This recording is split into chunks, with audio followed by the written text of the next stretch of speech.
بسم اللہ الرحمن الرحیم۔ شروع اللہ کے نام سے جو بڑا مہربان اور نہایت رحم کرنے والا ہے۔ السلام علیکم ورحمۃ اللہ وبرکاتہ۔ امید ہے کہ ناظرین آپ سب خیریت سے ہوں گے۔ میری دعا ہے کہ اللہ رب العزت آپ کو خیر و عافیت سے رکھے۔ پیارے دوستو، آج کی ویڈیو میں ہم بات کریں گے مسجد بنوانے کا ثواب۔ جاننے کے لیے ویڈیو کو آخر تک لازمی دیکھیے تاکہ مکمل معلومات آپ تک پہنچ سکے۔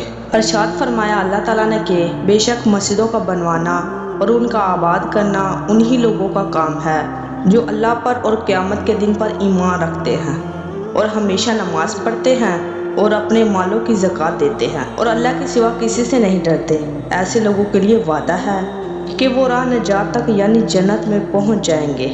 حضور صلی اللہ علیہ وآلہ وسلم فرماتے ہیں کہ جو مرد یا عورت خاص اللہ تعالیٰ کو خوش کرنے کے لیے مسجد بنوائے یا مسجد کو آباد کرے تو اللہ تعالیٰ اس کے لیے جنت میں موتی اور یاقوت کا محل بنائے گا۔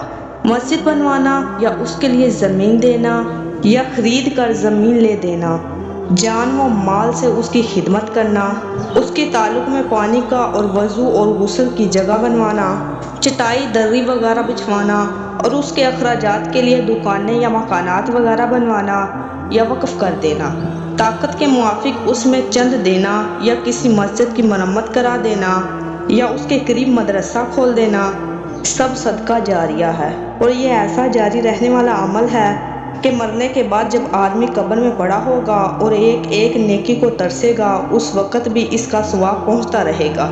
مسجد میں حلال مال لگایا جائے، زمین اینٹ چونا وغیرہ سب حلال مال سے ہو اور مسجد وہاں بنوائیں جہاں مسلمانوں کو اس کی ضرورت ہو۔ اللہ تعالیٰ ایسے نیک کام ہر مسلمان کو کرنے کی توفیق عطا فرمائے اور اپنا آخرت کا سامان بنانے کی توفیق عطا فرمائے، آمین۔